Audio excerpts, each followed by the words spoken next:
मारुती चितमपल्ली लिखित क्रमशः भाग 16 आपण वाचत आहोत. मुकना हत्ती. अभिधान चिंतामणी कोशात मत्कून म्हणजे मुकना हत्तीची खालीलप्रमाणे लक्षणे दिली आहेत. कालेप्य जात दंतश्च स्वल्पाक्षास्मी मत्कुनो म्हणजे दात येण्याची अवस्था आल्यावर देखील ज्या नर हत्तीला दात येत नाहीत अथवा लहान कद असलेल्या मत्कून म्हणून ओळखले जाते. कृपा कुलकर्णी यांच्या व्युत्पत्ती कोशात मुकना हत्ती म्हणजे दंतहीन हत्ती असा अर्थ दिला आहे. या दंतहीन हत्तीला कानडीत मोकनू, बंगालीत माकुंदन, बिहारीत मकुना, सिंधीमध्ये मकनो आणि गुजराती भाषेत माकन म्हणतात. मोल्सवर्थच्या कोशात मुकना हत्तीचा उल्लेख आला आहे. विशाल शब्दसागर या हिंदी कोशात मकुना म्हणजे बिना दातवाला या छोटे छोटे दातवाला नर हाती किंवा दुसरा अर्थ बिना मुछोवाला आदमी. मकुनाचा पर्याय मखाना असाही दिला आहे.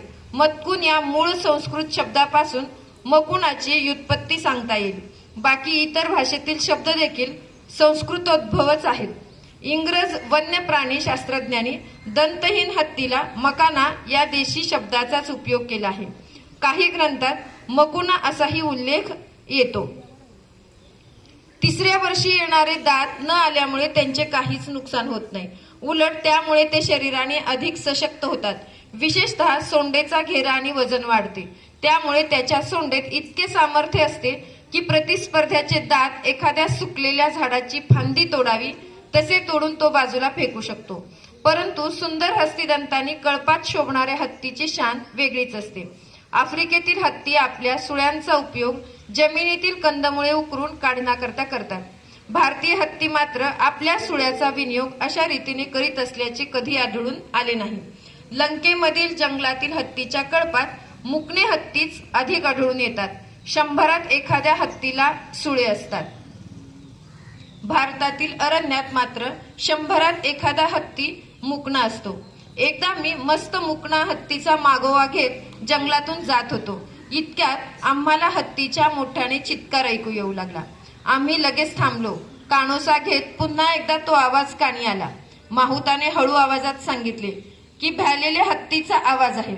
अतिदक्षतेने नदी काठाने जात असता उंच वाढलेल्या गवतातून आम्हाला 2 हत्तींच्या पाठी दिसल्या. पुन्हा ती संतापयुक्त गर्जना ऐकू आली. आमच्या हत्तीच्या पाठीवर मी उभा राहून तेथे काय घडते हे पाहू लागलो. त्यापैकी एक मस्तीत आलेला मखना हत्ती होता. त्याच्या कानशिलावरून मदस्त्राव होत होता आणि गालावर त्याचे ओघळ दिसत होते. दुसरी हत्तीन होती ती त्याच्याशी खेळत होती.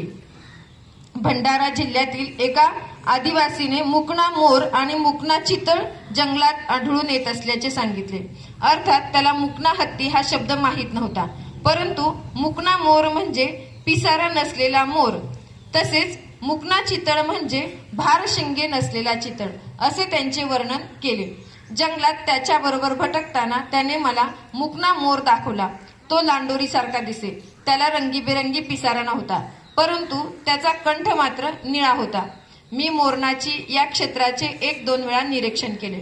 मोरनाची रिंगणाजवळ जंगलातील सुंदर मोर आणि लांडोरी जमा होतात.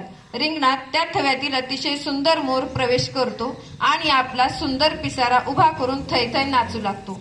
पिसाऱ्याच्या लयबद्ध झंकाराबरोबर मयूर नृत्य चालू असते. जवळच रिंगणाबाहेर उभ्या असलेल्या 5-6 लांडोरी त्याच्याबरोबर रिंगणात उतरतात.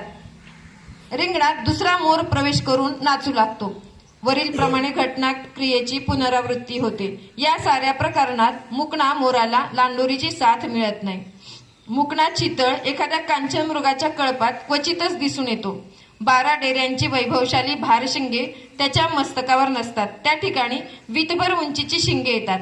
यापेक्षा त्याची अधिक वाढ होत नाही. त्या कांचन मृगाच्या कळपात तो सक्षम असूनही त्याचे प्रतिस्पर्धी त्याला संधी देत नाहीत. त्यातील मृगी देखील अतिशय सुंदर असलेल्या देखण्या मृगाकडे पाहत बसतात. चितळाची प्रतारणा करतात. मुकणा हत्ती, कांचन मृग आणि मोर वरील व्यंग सोडले तर ते कुठल्याही प्रकारे कमी नसतात. उलट कळपातील एखाद्या सुंदर प्राण्यापेक्षा ते अधिक सशक्त असतात. असा हत्ती, कांचनमृग किंवा मोर प्रतिस्पर्ध्याशी संघर्षाला उभे राहिले तर माघार घेत नाही. परंतु हे सारे संघर्ष लुटूपुटूचे असतात. वैरभाव कधीच नसतो. आपल्या वाट्याला आलेले जीवन इतरांबरोबर गुण्यागोविंदाने बागडत खेळत घालविणे एवढेच त्यांच्या हाती असते.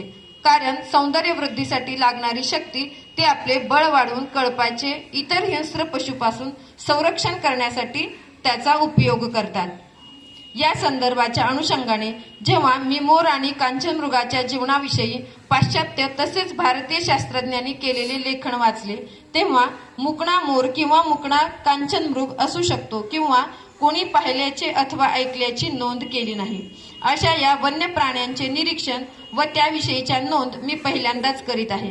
तसेच भाषाशास्त्रात ही पहिलीच नोंद मानावी लागेल. मध्य प्रदेशातील कान्हा किसली या प्रसिद्ध राष्ट्रीय उद्यानात जॉर्ज शेल्लर नावाच्या वन्यजीवशास्त्रज्ञ सुमारे 2 वर्ष वास्तव्य करून होता. त्याचे प्राण्याविषयी जे संशोधन आणि अभ्यास केला त्याचा तपशील the deer and the tiger या ग्रंथात त्याने प्रसिद्ध केला आहे.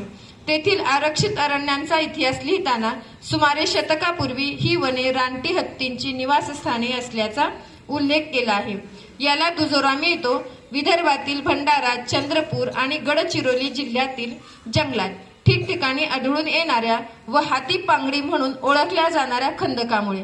यास काही ठिकाणी हाती खोदरा असेही म्हणतात.